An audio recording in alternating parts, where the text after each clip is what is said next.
കാണൂ നിങ്ങളുടെ ഇഷ്ട പരമ്പരകൾ എക്സ്ക്ലൂസീവായി സൺ നെക്സ്റ്റ് ആപ്പിലൂടെ തികച്ചും ഫ്രീ ആയി. ഇപ്പോഴേ ആപ്പ് ഡൗൺലോഡ് ചെയ്യൂ.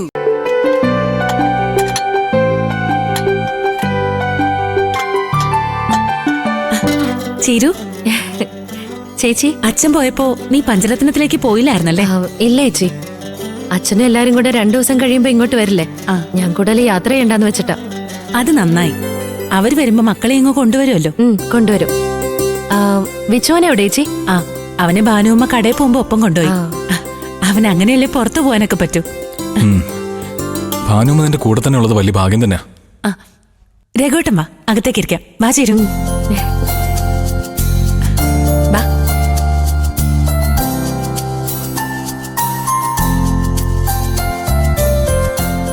ദാ ചേച്ചി, രഘുട്ടൻ മോന് വേണ്ടി വാങ്ങിയ ചോക്ലേറ്റാ, അങ്ങോട്ട് വെച്ചേക്ക്. നിങ്ങളിവിടെ ഇരിക്കെ, ഞാൻ കുടിക്കാൻ എന്തെങ്കിലും എടുക്കാം. അല്ല, ഇപ്പൊ ഒന്നും വേണ്ടനോ, ഞങ്ങൾ വിരുന്നാരൊന്നുമല്ലല്ലോ. നീ ഇവിടെ ഇരിക്ക. ഇരിക്കേച്ചി.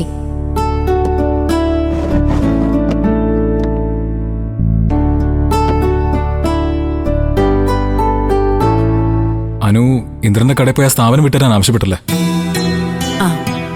അതെ രഘുവേട്ടാ, എന്നോട് ചെയ്യാവുന്നൊക്കെ ചെയ്ത് എന്നെ ഉപേക്ഷിച്ചു പോയ ആള് വീണ്ടും വന്ന് ശല്യം ചെയ്യാൻ തുടങ്ങിയ ഞാനും ജീവനുള്ള ഒരു മനുഷ്യ സ്ത്രീയാണെന്ന് അയാൾക്ക് മനസ്സിലാക്കി കൊടുക്കണ്ടേ? ഇപ്പൊ അമ്മയുടെ മകന്റെയും ജോലി ഈ വീട്ടിൽ ആരൊക്കെ വരുന്നുണ്ടെന്ന് ഒളിച്ചും പാത്തു നോക്കി കണ്ടുപിടിക്കുന്നതാ. ഹർഷയുടെ ഭർത്താവ് രവി എന്നെ കാണാൻ വരുന്നതാ ഇപ്പൊ അവരുടെ പ്രശ്നം. എന്നാലും അനു ഇന്ദ്രന്റെ കടയിൽ പോകുന്ന ആരും പ്രതീക്ഷിച്ചില്ല. അതേതായാലും നന്നായി. യുദ്ധത്തിൽ പഠന ആവശ്യമുണ്ടെങ്കിൽ പറഞ്ഞാൽ മതി, ഞാൻ റെഡിയാ. എനിക്ക് വേണ്ടി അച്ഛനും രഘുവേട്ടനൊക്കെ ഒരുപാട് പൊരുതിയതല്ലേ. അതെന്റെ ജീവിതത്തില് ഭർത്താവ് ഉണ്ടാവണമെന്നുള്ള ആഗ്രഹം കൊണ്ടല്ലേ. ഇപ്പൊ അങ്ങനെ അല്ലല്ലോ രഘുവേട്ട, ഞാൻ ഫ്രീ അല്ലേ. ഇനി നിലനിൽപ്പിന്റെ സമരം മാത്രമോ, അത് ഞാൻ ഒറ്റയ്ക്ക് തന്നെ നേടിക്കൊള്ളാം. ഇന്ദ്രേട്ടൻ ഷോപ്പിന്റെ കാര്യം സംസാരിക്കാൻ ദാസങ്ങളിനെ കണ്ടിരുന്നു. അദ്ദേഹം ഒരു ചെറിയ ഷോക്ക് കൊടുത്താ വിട്ടത്. അമ്മയ്ക്ക് മകനെ ഏറ്റവും വലിയ ഷോക്ക് ഏറ്റിരിക്കുന്നത് അമ്മാവന്റെ കയ്യിൽ നിന്ന്. അവരച്ഛനും പോയി കണ്ടോ? കുറച്ചു മുമ്പ് അമ്മാവൻ വിളിച്ചിരുന്നു. അതുകൊണ്ടുകൂടി ഞങ്ങൾ ഇങ്ങോട്ടേക്ക് വന്നേ. അച്ഛനും കൈവിട്ട സ്ഥിതിക്ക് അവരിനി അടുത്ത വഴി നോക്കും. ചേച്ചി സൂക്ഷിക്കണം. അച്ഛൻ വരുന്നവരെ ഞാനും രഘുവേട്ടനും ഇവിടെ ചേച്ചിയോടൊപ്പം നിൽക്കാം. അതൊന്നും വേണ്ട ചേരും. അമ്മയും മോനും യുദ്ധത്തിന് എന്റെ അടുത്തേക്ക് വന്നതാ. ഇനി ഇങ്ങോട്ട് വരാൻ തോന്നാത്ത വിധം ട്രീറ്റ് ചെയ്തിട്ടാ ഞാൻ രണ്ടാളെയും പറഞ്ഞു വിട്ടത്. ഇനി അവരിങ്ങോട്ട് വരില്ല. നീ മഞ്ചാടിയോടൊപ്പം തന്നെ ഉണ്ടാവണം. അവളെ ശ്രദ്ധിക്കണം. അച്ഛനിപ്പോ അവളുടെ കാര്യത്തിലാ ഏറ്റവും വലിയ ടെൻഷൻ. എന്റെ കാര്യത്തില് അച്ഛനൊരു തീരുമാനം എടുത്തു കഴിഞ്ഞു. ചീരുവിന്റെ കാര്യത്തില് അച്ഛന് വലിയ പ്രതീക്ഷയുണ്ട്. ദയ്യം മഞ്ചാടിയോ അച്ഛന്റെ പുതിയ ആദി. ദയയുടെ കാര്യത്തിൽ പേടിക്കണ്ടനോ. ശബരിയോട് ഞങ്ങൾ സംസാരിച്ചു. അവൻ ആ സമയത്ത് അങ്ങനെയൊക്കെ പറഞ്ഞു പോയെങ്കിലും ദയ തിരിച്ചു വിളിക്കാൻ അവൻ തയ്യാറാ.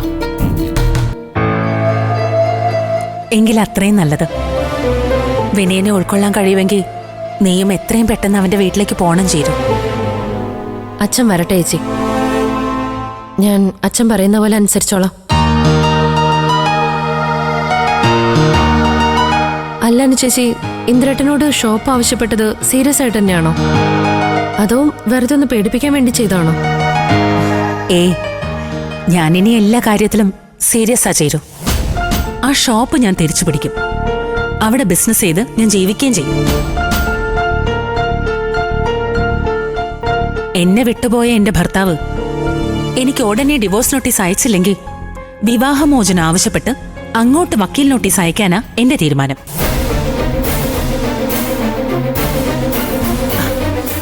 ഞാൻ നിങ്ങൾക്ക് കുടിക്കാൻ എന്തെങ്കിലും എടുക്കാം.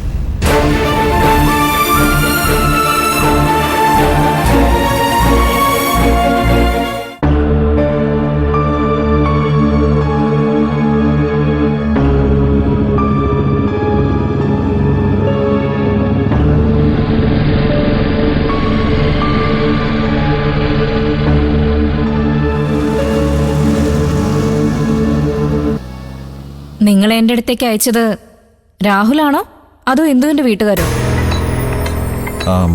ഇന്ദുവും രാഹുലും രണ്ടുപേരും ഞങ്ങൾക്ക് വേണ്ടപ്പെട്ടവരാ.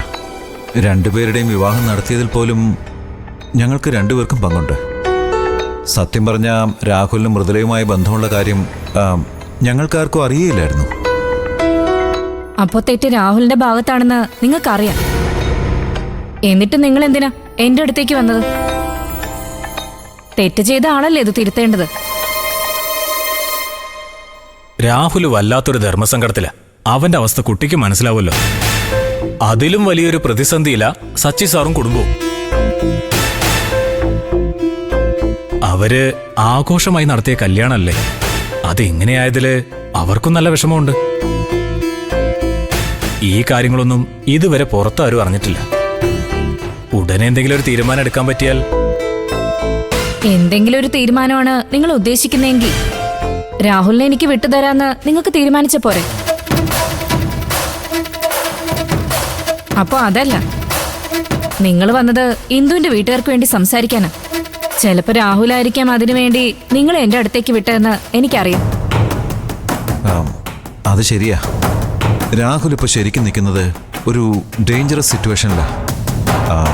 അവൻ ഇന്ദുവിനെ ഉപേക്ഷിച്ച അത് അവർക്ക് വലിയ വിഷമാവും.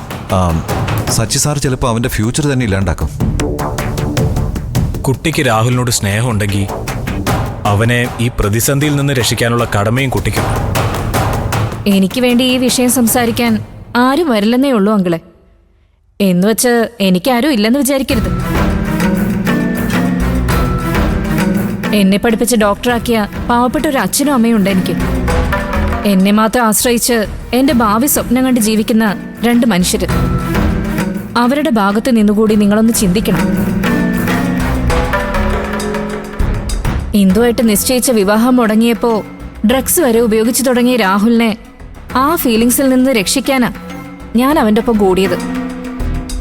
ലൈഫ് പാർട്ട്നേഴ്സായി തുടരാമെന്ന തീരുമാനത്തിൽ തന്നെയാ ഞങ്ങൾ ഒരുമിച്ച് ജീവിച്ചു തുടങ്ങിയതും. പക്ഷേ ഞാൻ എൻ്റെ വീട്ടിലേക്ക് പോയ ഒറ്റ രാത്രി കൊണ്ട് ഇവിടെ എല്ലാം മാറി മറിഞ്ഞു. പണക്കാരായ ഭാര്യ വീട്ടുകാരെ രാഹുലിന് ഭയമാണെങ്കിൽ അയാൾ എന്നെ ഉപേക്ഷിക്കട്ടെ. ഒരു ബീരുവിന്റെ കൂടെ ജീവിക്കാൻ എനിക്ക് താല്പര്യമില്ല. പക്ഷെ പണത്തിന്റെ ബലത്തില് ഒരു പെണ്ണിന്റെ ലൈഫ് ഇല്ലാതാക്കുമ്പോ അവൾക്കും വേണ്ടേ എന്തെങ്കിലും ഒരു ബെനിഫിറ്റ്?